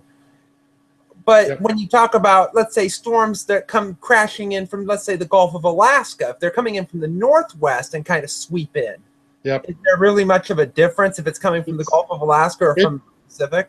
Yeah, if it's coming from the Pacific, it's pretty much no snow. That's going to be like our 43-degree rainy all day Seattle classic day. If it's coming out of the Gulf of Alaska, we can sometimes get marginal, and it depends on how much overwater track the storm has. Like if it kind of slides down the panhandle and sort of over Vancouver Island and it kind of stays on the land side, then um, it'll stay cold enough. But if it kind of sweeps out too far over the ocean, it'll moderate too much, and it'll just be like 37, 38. And I got to tell you, snowstorms are the hardest things to predict around here, just because you talk about that variability in temperature, and when we get those like on the fringe things, it may be 33, 34 in Everett, but it may be 36, 37 in Seattle, and then we have elevation here, so it may be snowing, 20 miles away from Puget Sound, and like you got to forecast it. You got to say, hey, it's snowing, but then the people in downtown Seattle, which is the last place to snow in Seattle because it's close to the water and it's urban heat island, that people where most of the population lives is the hardest place to snow. But you got to forecast for everybody. And we have this thing here called, I don't know if you know about, have you heard of the Puget Sound Convergence Zone? That's probably one of our craziest weather phenomenon here. I've probably have heard of it, but I don't remember what it is. Something about. I've always thought that the thing where the at the Narrows with the wind that blows through there, but right. The convergence zone is we get the Olympic Mountains act like a big rock in the middle of a stream. Oh, so that's you get the wind kind of coming down the strait from the north, and you get the wind coming around the southern edge. There's a gap in the mountains there near Chehalis called the Chehalis Gap, and the winds kind of come through both of those, and then the winds that are coming out of the strait turn south towards Seattle, and then the winds coming out of the Chehalis Gap turn north towards Seattle, and they collide, and they create this band of maybe 10 miles, maybe sometimes not even that long, but 10 miles north-south, but it'll stretch from the Puget Sound all the way to the mountains. So you'll have this band of rain, and it's in a really populated area. It kind of goes between Seattle and Everett, and you can get really wild weather there. Some of our greatest snowstorms come there because you've kind of got this convection that's just feeding and feeding and feeding and feeding, and it will, it can create heavy thunderstorms, it can create heavy snowstorms, it creates a lot of rain, and it will move. It'll drift north, it'll drift south. And so at least now we kind of get a handle on it that, we can kind of tell where it's going, but a lot of it's very unpredictable, and it can create really wildly variable weather that it could be dumping snow up in Everett in the convergence zone, and it'll be blazing sunshine in Seattle. Now, which is another microclimate issue where the weather's different, totally different one place and not in the other. Yep. That's probably one of our biggest microclimates is when the convergence zone's going. So, and I guess people here know to live like my house is squarely in the middle of the convergence zone, and I love it. Unless it's snowing heavily and you can't get to work. Right. That luckily that hasn't happened in quite some time, and I think probably we had a big snowstorm in 2008. Snowed for 2 weeks in December, and that's kind of like the last time we've had like this extended crippling. Like no one could get anywhere. Most of the snowstorms here like last a day or two, and then it gets to 45 and it all melts. Similar to what happens in Denver when it snows and then it seems to all melt. Yep. But I'm kind of trying to finish this out because you've been on for almost an hour and a half. But do you see what you do now? Because you have your meteorology degree. Yep. When you see people going into the science, into this, and are going to school, do you see a lot of the jobs in what you do, being a weather producer and doing the weather on the internet and blogs and whatnot, instead of being on TV or at the Weather Service? Do you see it more toward what you do than what is done by your colleagues that are on the air and at the Weather Service? It's interesting because I think, my situation was so unique that because I kind of basically created this job from scratch, I can kind of see, weather producing jobs, my job that I had when I started there doesn't exist anymore. Long, long gone. Just because TV stations don't make as much money these days. So I think there will always be a need for TV meteorologists. I think weather producing jobs are probably going to be very relegated to just the largest markets.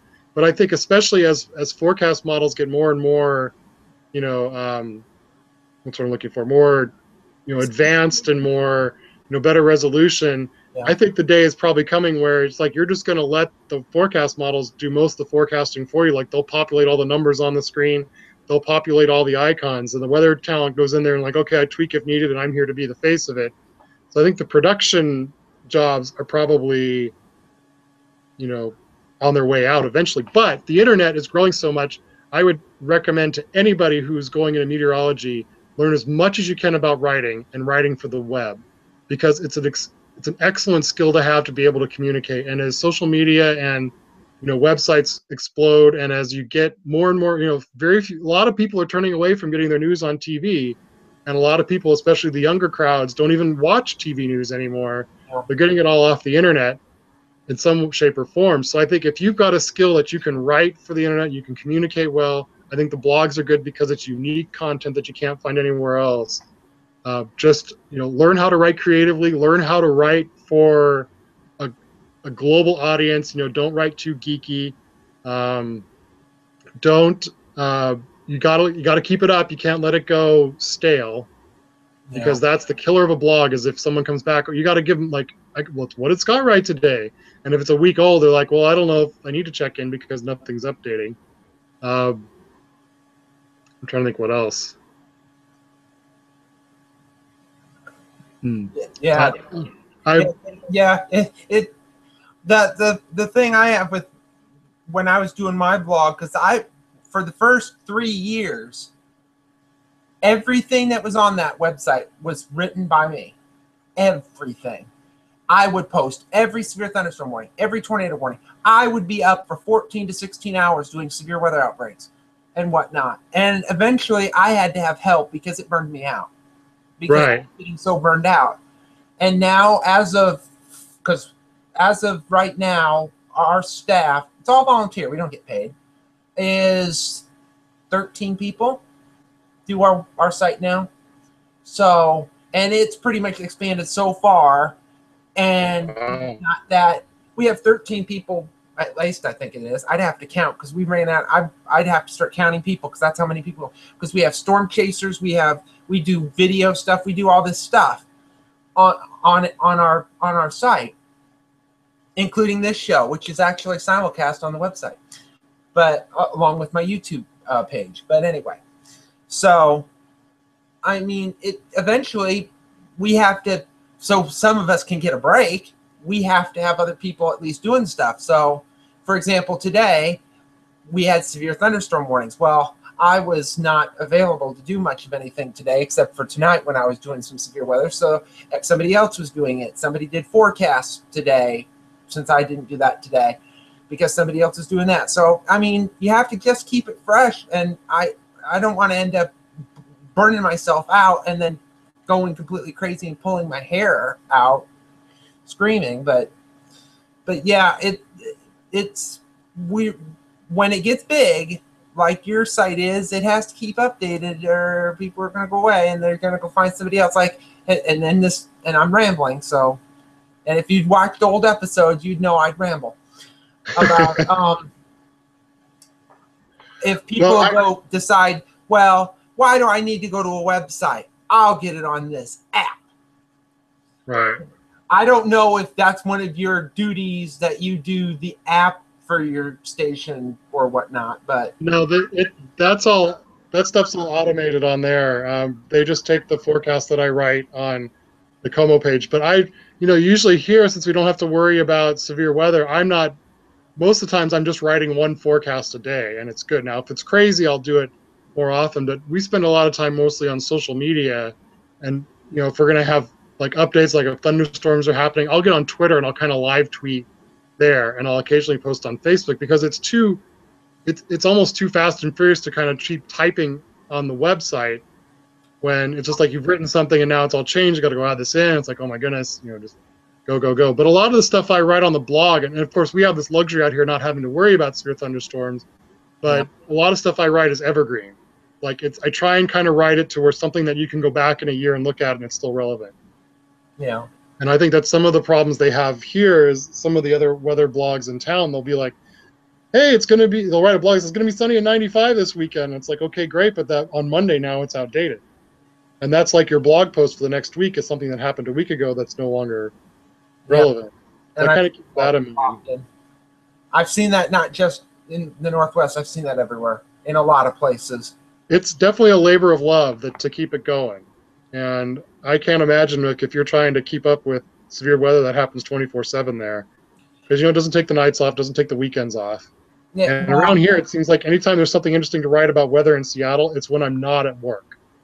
yeah. Just like Sunday here is supposed to be like scattered thunderstorms and rainy. And it's like, well, so if cool stuff's happening, I ought to sit here at home on my laptop and tweet about it. I'm not at the office. So.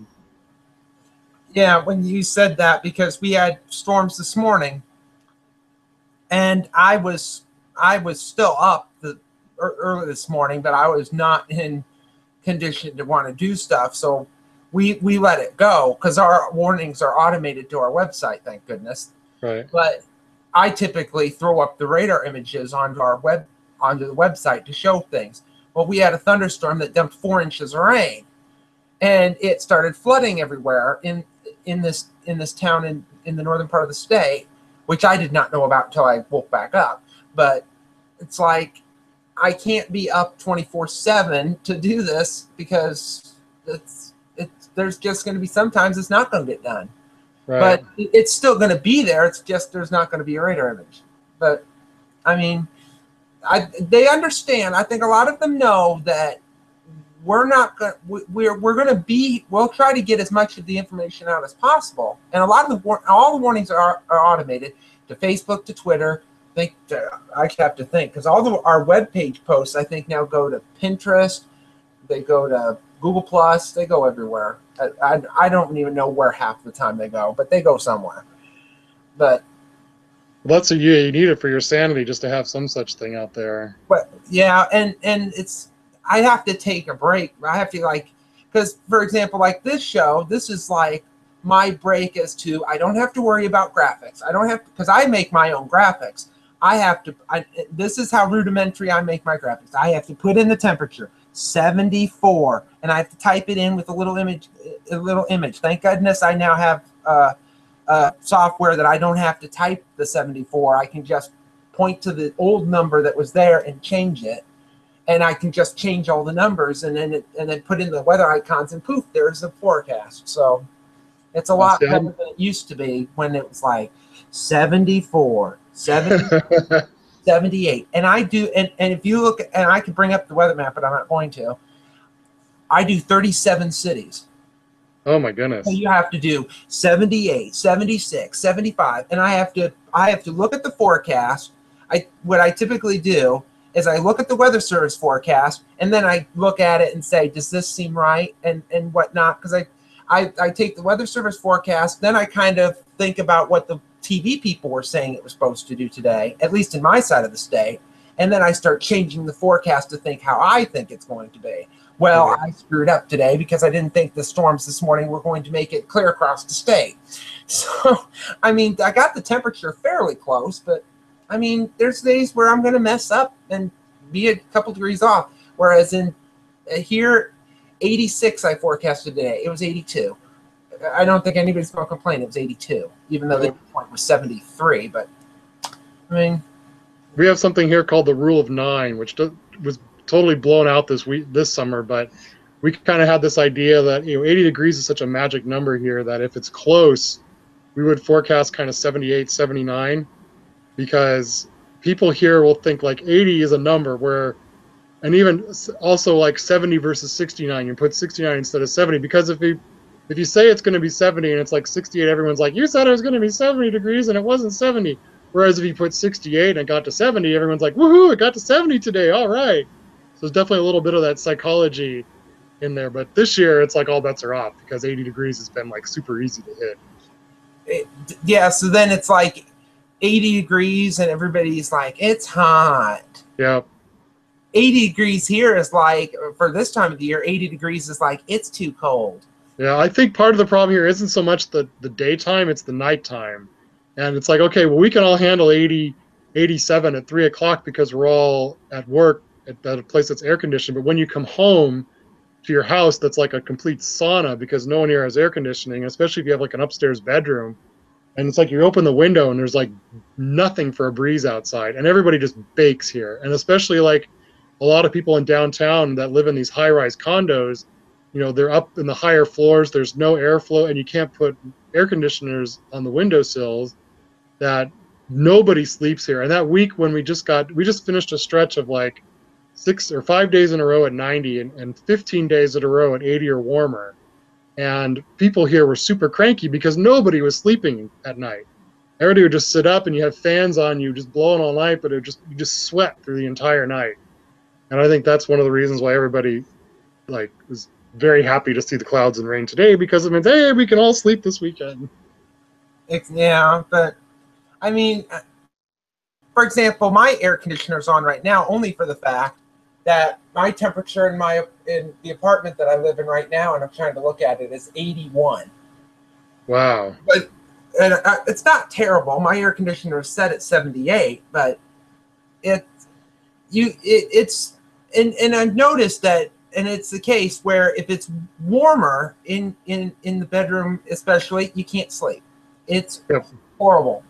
But if it's wintertime, I don't know what it is, because I typically keep my heat on at like 68 or 69. I can just go right to sleep at 68 or 69. And it could be like 5 below zero outside. And I can still sleep soundly, because you can easily warm yourself up. You can't cool yourself off. Yep, that's the thing here. We are cold weather freaks here, and we keep our house about 63 in the winter. 63? 63. That's a little cold. Yeah, we just walk around with like fleece and sweatshirts on. And then in the summer, though, we do have air conditioning in our house, just because we had lived in 2 places here that were condos upper floor, and we just died. With the 2009 heat wave here, we hit 103, and that was the hottest temperature ever. It was like 93 in our bedroom. And so we said, if we get a real house, the first thing we're doing is we're putting air conditioning in. So we're one of the lucky ones. We're making it through the summer here because we can actually like sleep at night. But I know a lot of my friends that don't have it are just completely miserable. Yeah, I can't fathom no air conditioning, but yeah. Well, most of the day, like 360 days of the year, you just leave the window open, and the marine air comes in every night and gets down to 55, and everyone's nice and comfortable, and it's not sticky or anything, and it's really nice. But this summer's been a little different.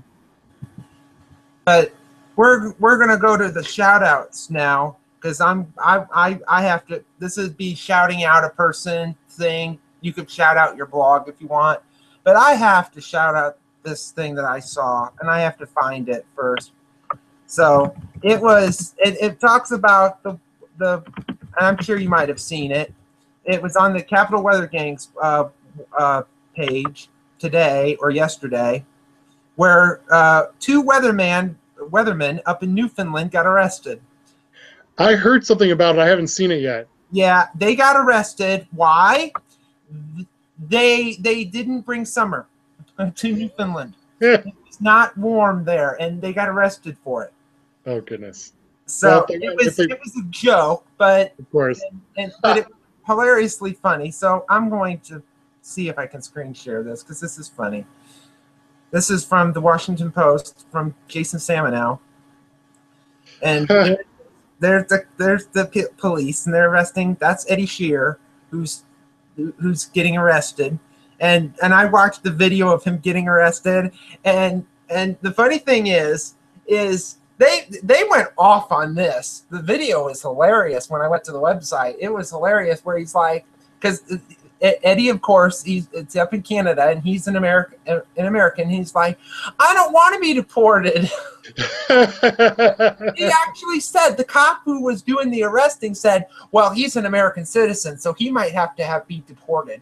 It's like, oh. Wow, so what has it got, 21 and 18 there? That's not terrible. Yeah.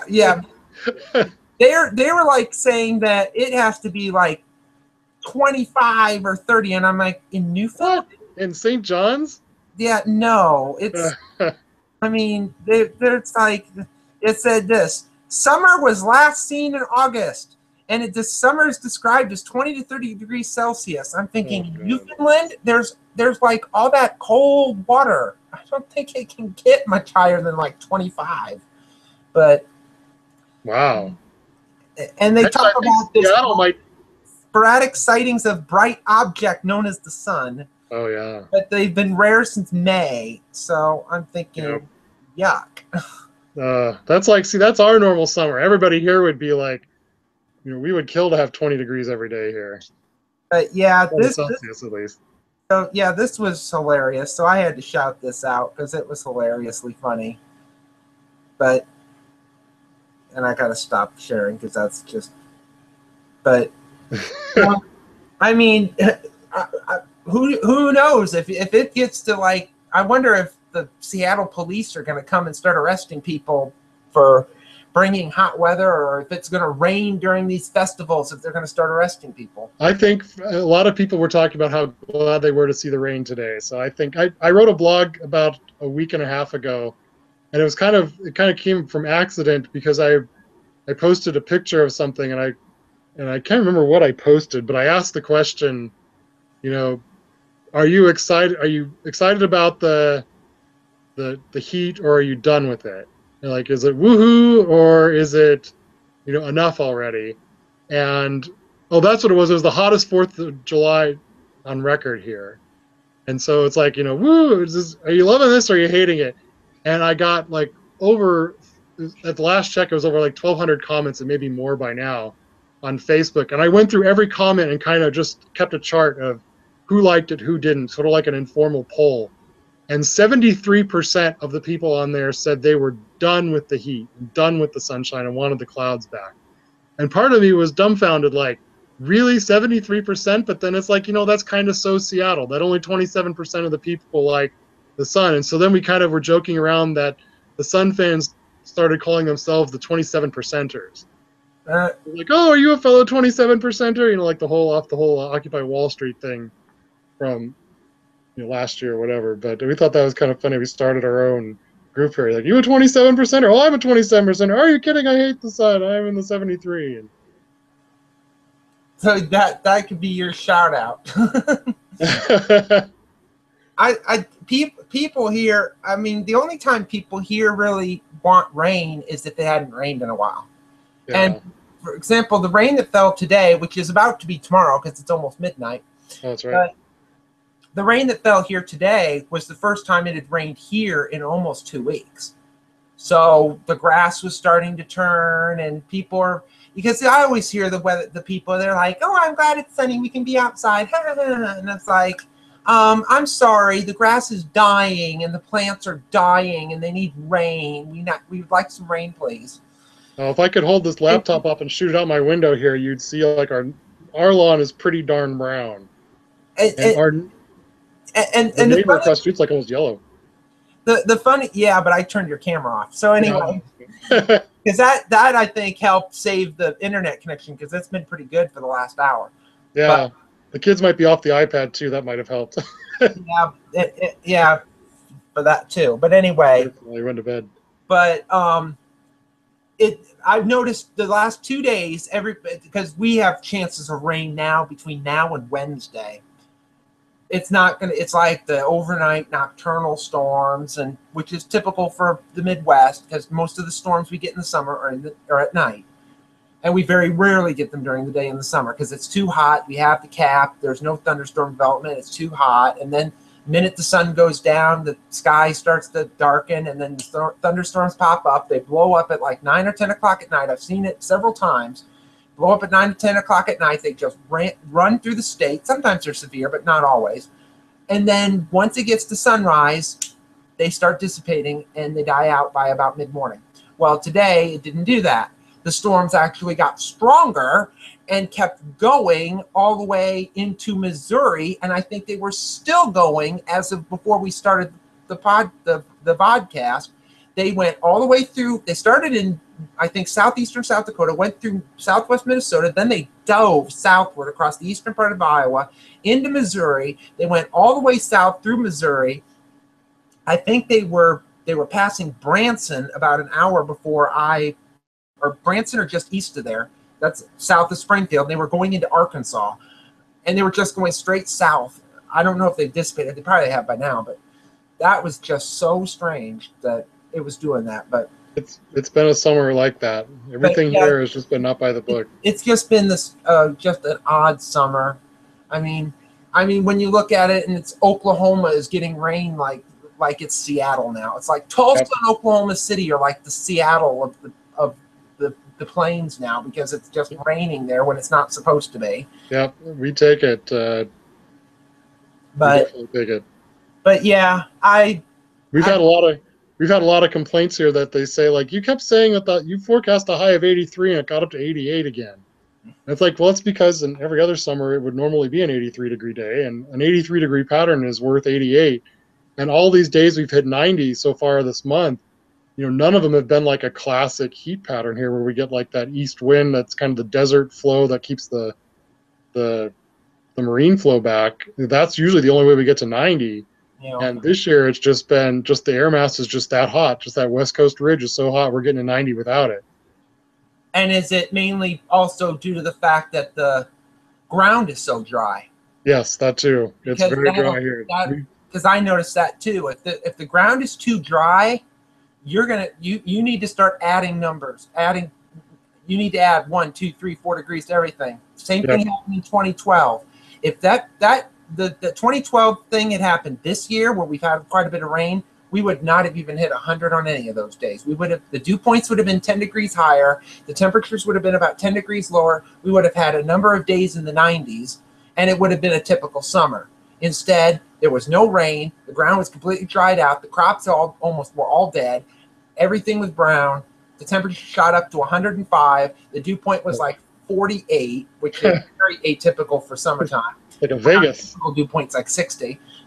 And everything, and it just warms up. The minute the sun comes out, boom, the temperature's jumping up like 5 to 7 to 8 degrees an hour. But not this year. I mean, you get the high dew points, but that keeps the temperatures from going crazy. Right. Which is worse? Which is worse? Is it better 90 over 70 or 100 over 50? I'd say the 100 over 50 was probably slightly worse. Okay. But the 90 over 75 or whatever, it feels worse. Yeah. But 105 over 50 looks worse. Yeah. But you can't really tell the difference. The heat index is about almost the same. 105 over 50 is a heat index of about 99 or 100. Oh, geez, yeah, it's true. But 100. You can sweat easier. You can cool off a little easier on the desert heat. But yeah, I mean, yeah.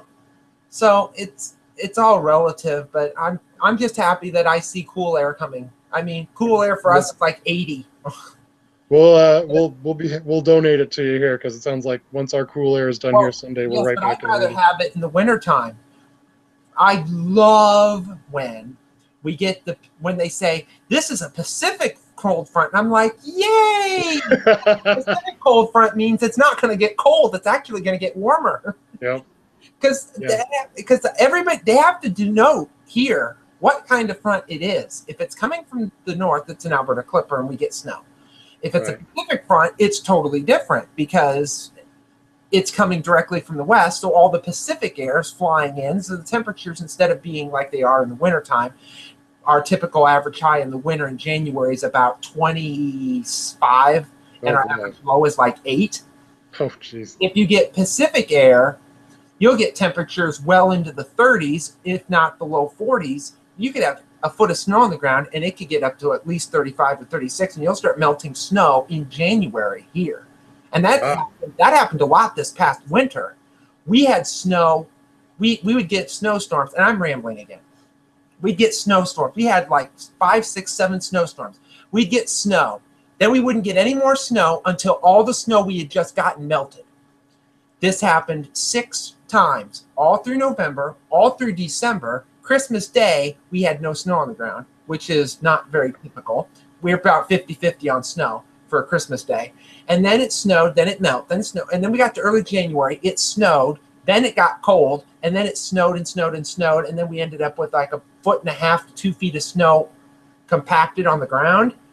And then the minute it got warm, because it had no moisture content, it compacted quick, and it was gone within 2 weeks. So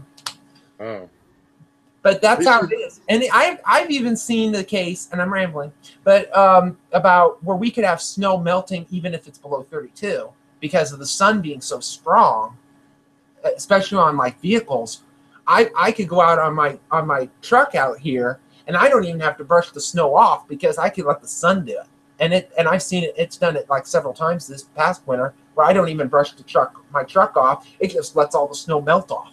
And it's like 20 degrees outside because I'm like, I don't have to go out and do it. So, but I rambled. So, and I kept you for like almost 2 hours now. So, well, this is good though. But yeah, good conversation. So, anyway, whoops, and my computer's deciding it wants to go to sleep now. But anyway, so still here. Yeah, but yeah. So, how can anybody get a hold of you if they wanted to get a hold of you or if they wanted to complain about the weather? Easiest way is on Twitter. It's Scott and then the letter S like Sistek and then Como. So Scott S Como, Komo. I'm on Facebook under Scott Sistek Weather and last name spelled Sistek. And if you go to my blog, if you go to comonews.com, it's KOMONEWS.com. You click on the weather page, you can find my blog, and there's like links to email me or tweet me there. Yeah. And happy to answer any questions about blogging and going further on what we talked about here. And I almost forgot to mention this, so I'll mention it. You wrote a book, if I remember right. Oh yeah, that's true. That was 10 years ago. You need to write a second edition, evidently. No, we didn't do a second. It took us it took us 18 months to write the first one, and then Steve Pools is the face of the book, and we co-authored it. And despite his star power, it's like you get a good bump when it first comes out, but it's a lot of work for not a lot of return unless you're like J.K. Rowling or something. So we just never got around to doing a second one. These days with digital books, you probably could do it a lot easier. But the book is on Amazon digital, like Kindle or whatever. Yeah, it's somewhere. I mean, I could promote all the books I've written, but they're all novels, and they're not weather related, so I don't think you'd want to read those. And they're all on Amazon. I know that, and I should because I got a royalty check about 2 months ago. Oh, really? Okay. But I don't even know. I think we sold like 6 of them on Amazon. Jeez. But anyway, so. I don't know if there's anything else to discuss before we end up doing it, because if I wait 8 more minutes, it'll be tomorrow. But anyway, so thanks for joining us. We typically do this show every Friday night, typically at 7 o'clock Central Time, unless we're talking to somebody on the West Coast. And then we do it at all hours of the night. Right. Thanks for staying up, because 5 o'clock was I don't get off work till 6, and it takes me an hour to drive home. So that's and I'm a night person, so it's like typical. I'm fairly open with days, times, whatever, as long as it's not like it's 8 or 9 o'clock in the morning. Then I'm not up then. Yeah, me neither. But anyway, so when we look at guests next week. Next week, Travis Meyer from KOTV in Tulsa will be on. We're going to talk about why he's giving all the wet rain there, and he's not giving it to poor Scott in Seattle. Yep, we'll take it. We'll take it back. Because I think Oklahoma City is in the top 10 for rainiest years. It's only July. Wow. And already in the top 10. I think Tulsa's fairly close. I'd have to ask Travis about that. He's going to be on next week. I did get a new guest. Adam Caskey from KSAT in San Antonio will be on August 21st. Still looking for guests on the 7th and 14th. We'll see if we can get a hold of anybody or email them. I've emailed so many people. I've run out of people, evidently, because I'm about ready to run out of people. So we typically do this, like I said, every Friday night, typically. And if it's like last week's show where I did it by myself and I ranted and raved, those are not good episodes. So thanks for joining us. Have a safe and good and happy weekend, and God bless.